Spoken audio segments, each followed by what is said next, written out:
الافلاق والدین والصلاة والسلام علی من کان نبیا وآدم بین الماء والطین اما بعد فاعوذ باللہ من الشیطان الرجیم بسم اللہ الرحمن الرحیم۔ ایک دفعہ ہدیہ درود پیش کیجیے۔ اللہم صلی علی سیدنا و مولانا محمد وعلی آلہ وعترتہ بعدد کل معلوم لک۔ آج کا ہمارا درس قرآن سورہ نساء کی آیت نمبر 148 سے شروع ہو رہا ہے اور یہ چھٹے پارے کی پہلی آیت ہے۔ بسم اللہ رب العزت فرماتے ہیں لا يحب اللہ الجہر بالسوء من القول الا من ظلم۔ اللہ تعالیٰ بآواز بلند بری بات کہنے کو ناپسند فرماتا ہے، الا من ظلم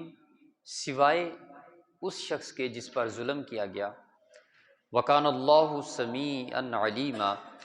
اور اللہ بہت سننے والا اور نہایت علم والا ہے۔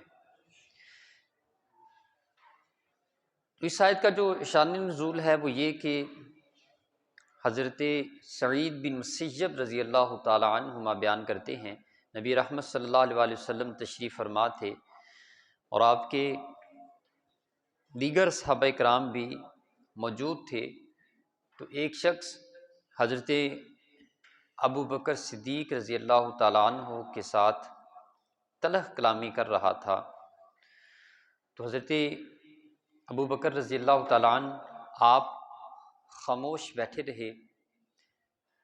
اس نے تھوڑی دیر خاموش رہنے کے بعد دوبارہ پھر تلخ کلامی شروع کر دی۔ حضرت ابو بکر صدیق پھر خاموش رہے۔ تیسری دفعہ اس نے پھر اسی انداز میں حضرت ابو بکر کو مخاطب کیا، تو حضرت ابو بکر رضی اللہ تعالی عنہ آپ نے اسی انداز میں اس کو جواب دیا، یعنی جیسے وہ تلخ کلامی کے ساتھ بلند آواز کے ساتھ آپ کے ساتھ بول رہا تھا، حضرت ابو بکر بھی پھر اسی لہجے میں جواب دیتے ہیں۔ تو رسول اللہ صلی اللہ علیہ وسلم وہاں سے اٹھ کر تشریف لے جانے لگے، تو حضرت ابو بکر رضی اللہ تعالیٰ عنہ آپ حضور علیہ الصلوۃ والسلام کی حالت کو بھانپ گئے کہ آپ کے چہرے پہ کوئی ناراضگی کے اثرات ہیں، تو عرض کیا کہ یا رسول اللہ صلی اللہ علیہ وسلم کیا آپ مجھ سے ناراض ہو گئے؟ تو حضور علیہ الصلوۃ والسلام نے فرمایا جب وہ شخص تمہیں برا بھلا کہہ رہا تھا تو اللہ رب العزت کے فرشتے نازل ہوئے اور تمہاری طرف سے وہ اسے جواب دے رہے تھے، وہ تمہارے اوپر اللہ کی رحمتیں بھیج رہے تھے اور اسے کہہ رہے تھے کہ تم ہی ایسے ہو، یعنی وہ اسی کے الفاظ اس کی طرف لوٹا رہے تھے۔ لیکن جب جواب دیا، تم نے اس انداز میں جواب دیا، تو پھر وہ فرشتے چلے گئے اور اس فرشتوں کی جگہ شیطان نے لے لی، تو جہاں پہ شیطان ہے میں وہاں پہ بیٹھنے والا نہیں ہوں، میں اس لیے اٹھ کے جا رہا ہوں۔ تو اس میں ایک تو یہ کہ اگر کوئی شخص برے لہجے میں بات کر رہا ہے، بدتمیزی کے ساتھ گالم گلوچ پہ اترا ہوا ہے، تو ضروری نہیں کہ اسی انداز میں اس کو جواب دیا جائے، بلکہ جب کوئی آپ کے ساتھ گالی گلوچ کر رہا ہوتا ہے یا تلخ کلامی کر رہا ہوتا ہے اور آپ صبر کا مظاہرہ کرتے ہیں، تو اللہ کے فرشتے اس کو جواب دے رہے ہوتے ہیں اور آپ کے حق میں وہ دعائیں کر رہے ہوتے ہیں۔ الا من ظلم، لیکن جب بات ظلم تک پہنچ جائے، آگے قرآن نے یہ بھی تاکید کی ہے کہ اللہ بری بات کو، اونچے لہجے کو، گالی گلوچ کو نہیں پسند کرتا، الا من ظلم، مگر جس کے اوپر ظلم کیا گیا، یعنی جو مظلوم ہے اس کو آواز اٹھانے کا باقاعدہ حکم دیا ہے۔ جو مظلوم ہے وہ ظلم ہی نہ سہتا رہے۔ یہ تو ایک اتفاقی بات ہے کہ چلو کوئی اتفاق ہو گیا، کہیں پہ جا رہے تھے گاڑی میں تو لگ گئی، اور اس نے، اب جب گاڑی کوئی حادثہ ہوتا ہے تو اس میں کوشش یہ ہوتی ہے کہ پہلے چڑھائی کی جائے ورنہ دوسرا کر دے گا، یہ کوشش ہوتی ہے، یہ عوامی مزاج ہے۔ تو اس لیے اگر کوئی اس طرح اتر آتا ہے تو اس میں صبر کا مظاہرہ کر لیا جائے، لیکن جو مسلسل ایک بن جائے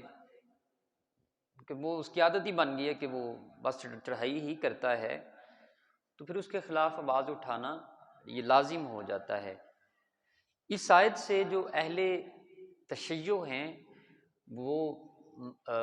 ماتم کی دلیل بھی پیش کرتے ہیں کہ اللہ جو ہے وہ بری آواز کو پسند نہیں کرتا سوائے ظلم کے، یعنی جب ظلم ہو اس وقت جو ہے وہ تبرہ بھی معاذ اللہ یہاں سے وہ ثابت کرنے کی کوشش کرتے ہیں، جو صحابہ کرام پہ کرتے ہیں، ماتم بھی یہاں سے ثابت کرنے کی کوشش کرتے ہیں۔ تو دیکھیں یہاں پہ صرف آواز ہی بلند کرنے کا حکم ہے، الا من ظلم، کہ جس پر ظلم کیا گیا،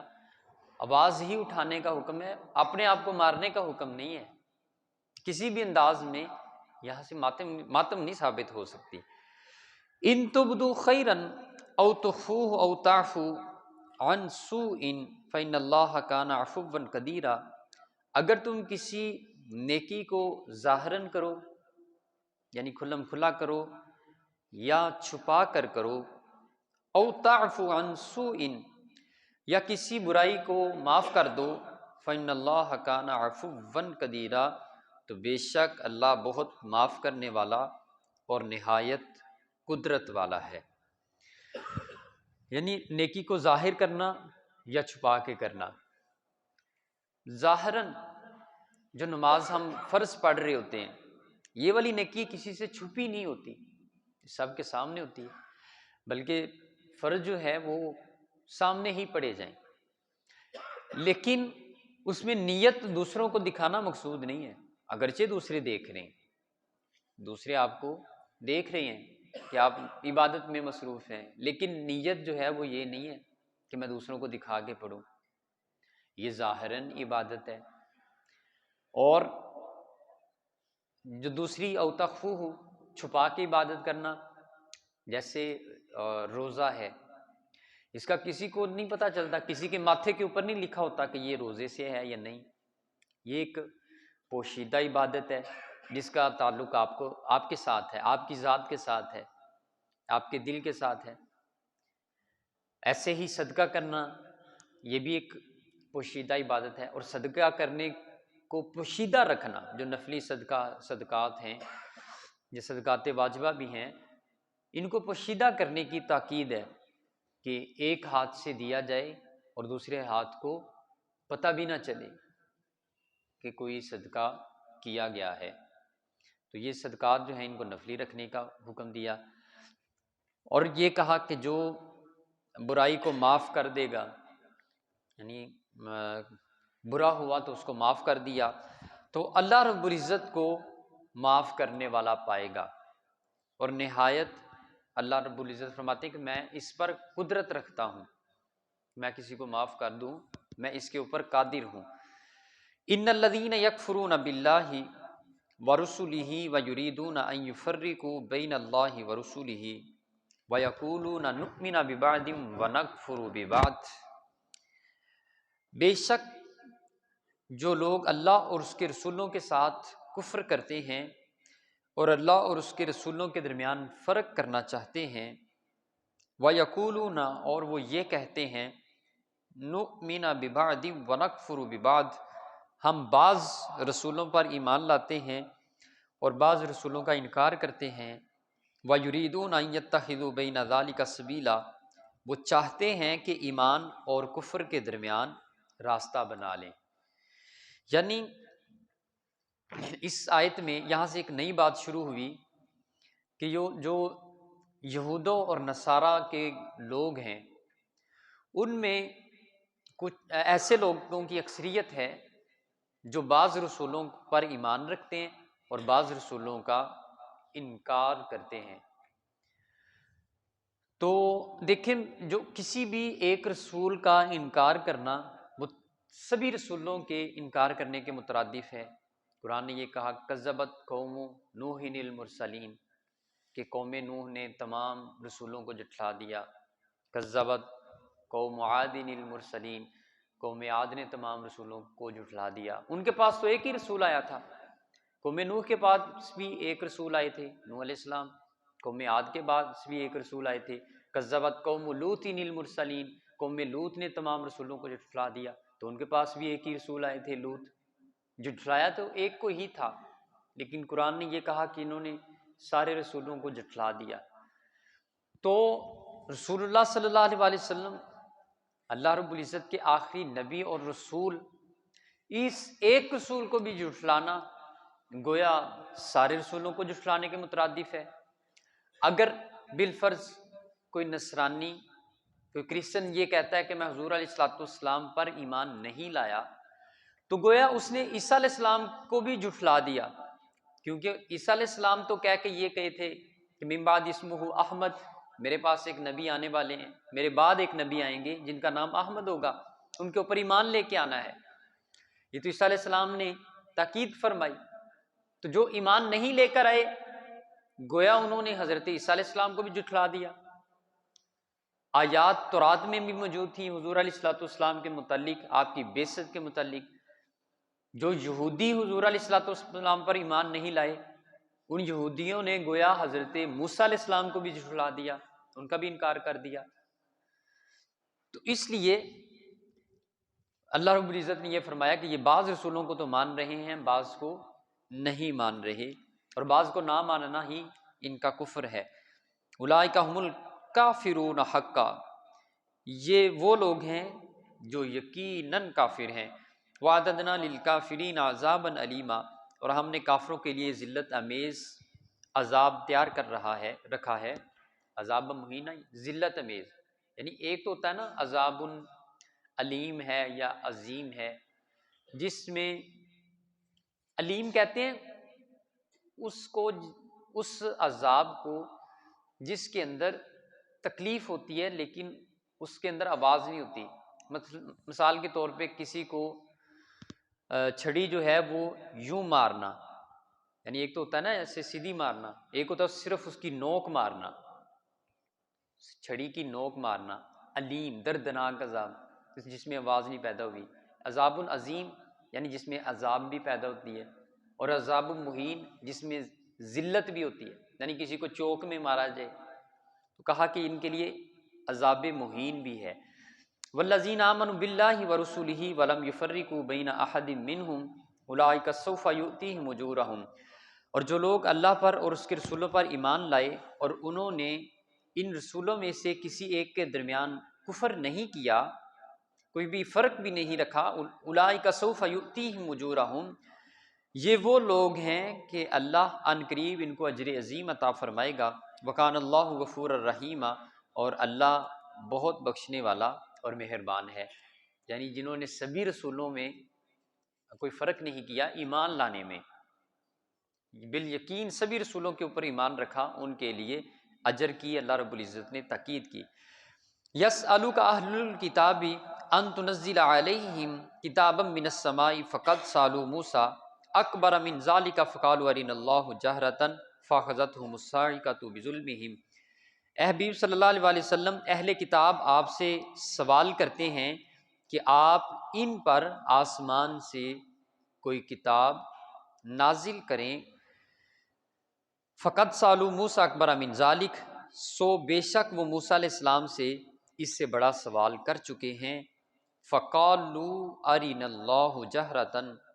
بس انہوں نے کہا کہ ہمیں اللہ کی ذات کھلم کھلا دکھائی جائے۔ فاخذتہم الصاعقۃ بظلمہم، تو ان کے ظلم کی وجہ سے ان کو آسمانی بجلی نے پکڑ لیا۔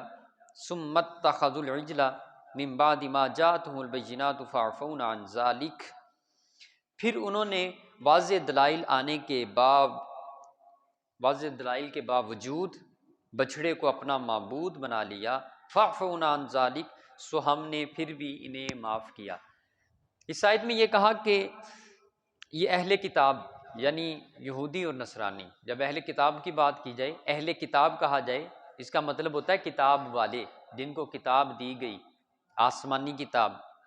تو اس سے مراد یہودی اور نصرانی ہوتے ہیں۔ تو فرمایا کہ یہ اہل کتاب آپ سے کہہ رہے ہیں کہ آپ ان پر آسمانی کتاب نازل کریں، یعنی جیسے موسیٰ علیہ السلام گئے تھے کوہ طور پہ اور جملۃ واحدہ ایک ہی دفعہ میں پوری کتاب لے کر آ گئے، ایسے ہی انجیل کی بھی نازل ہونے کی ایسی ہی صورت تھی۔ تو انہوں نے یہ کہا کہ آپ ہمارے لیے کتاب اسی طرح لے کر آئیں، یعنی کہ پوری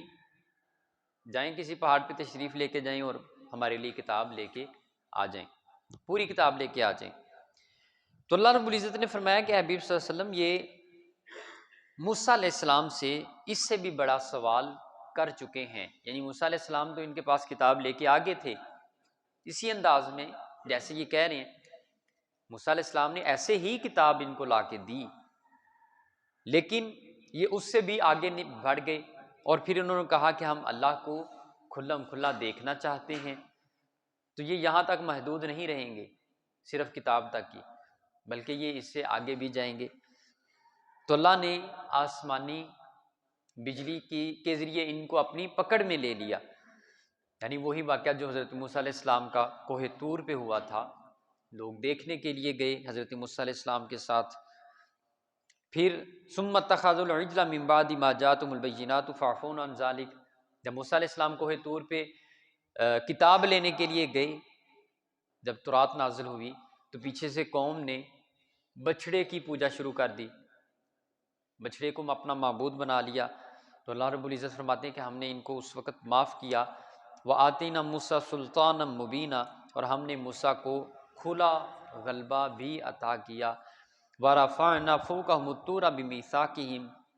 وقلنا لهم ادخلوا الباب سجدا وقلنا لهم لا تعدوا في السبت واخذنا منهم ميثاقا غليظا، ہم نے ان سے عہد لینے کے لیے